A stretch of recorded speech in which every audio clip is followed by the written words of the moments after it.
Good morning, everyone. Welcome to another Tuesday. Now, it feels like the 33rd of January, doesn't it? Does. But it is actually the 2nd of February. There's Pancake Day coming up. There's Valentine's Day. Lots to look forward to. There's lots to look forward to. We are now at the end of January, which is nice. So it's not the 33rd of January, but instead, for the 2nd of February, our reading comes from 1 Corinthians 13. Now, I'm sure you've heard this passage many times at many weddings that you've been to. It's probably the most common passage read at weddings. And so before we dig into it, some context from the chapters surrounding it. So chapters 12, 13 and 14 are all about spiritual gifts. Paul is writing to the church in Corinth about spiritual gifts because they're competing with them. They're trying to one-up each other and boasting about them. I've got so many, I've got the best gifts and all this. But instead, in chapter 12, Paul writes that they're all given from the same Spirit. And so you cannot boast in them.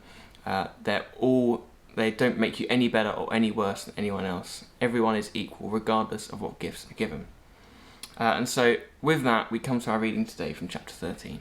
And Gemma's going to read that. I am indeed. If I only speak in the tongues of men or angels, but do not have love, I am only a resounding gong or a clanging cymbal. If I have the gift of prophecy, and can fathom all mysteries and all knowledge, and if I have faith that can move mountains, but do not have love, I am nothing.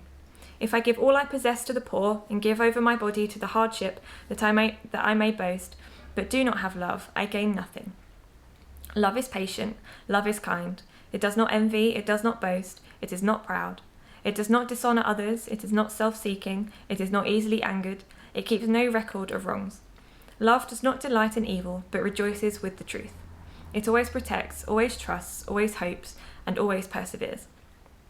Love never fails, but where there are prophecies, they will cease. Where there are tongues, they will be stilled, and where there is knowledge, it will pass away.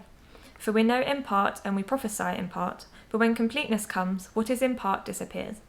When I was a child, I talked like a child, I thought like a child, I reasoned like a child. When I became a man, I put all the ways of childhood behind me. For now, we only see a reflection as in a mirror. Then we shall see face to face. Now I know in part, then I shall know fully, even as I am fully known.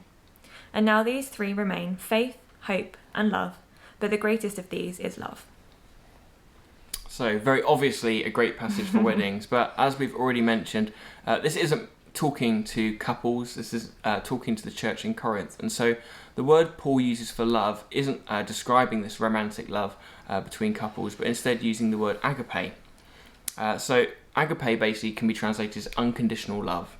It's a love that Jesus expressed for us on the cross, a self-sacrificial love where we do things because we love the person, no matter the response we get from them.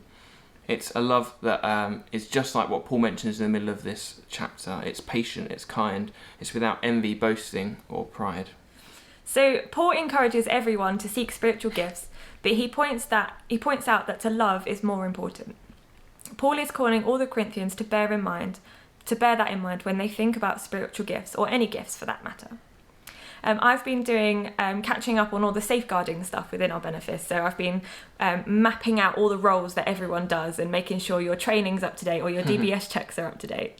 And it's actually amazing how much everyone does. Some people are up to like my 5 and spreadsheet 6 is roles. giant. It's amazing. I'm quite proud of having a giant spreadsheet, but it's because you're on it. So thank you very much for all you do, because it's just amazing.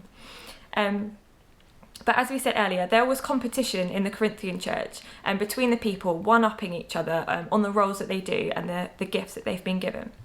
But Paul explains in this chapter that there is no point in receiving or using the gifts that God has given us if the motive behind them is to one-up another person or to be in competition with them.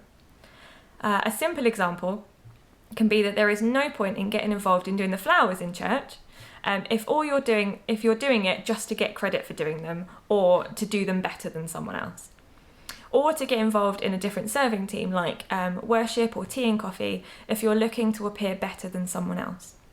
The reason we serve in church and use our gifts is because we want to use the gifts God has given us for the benefit of others and not for our own gain.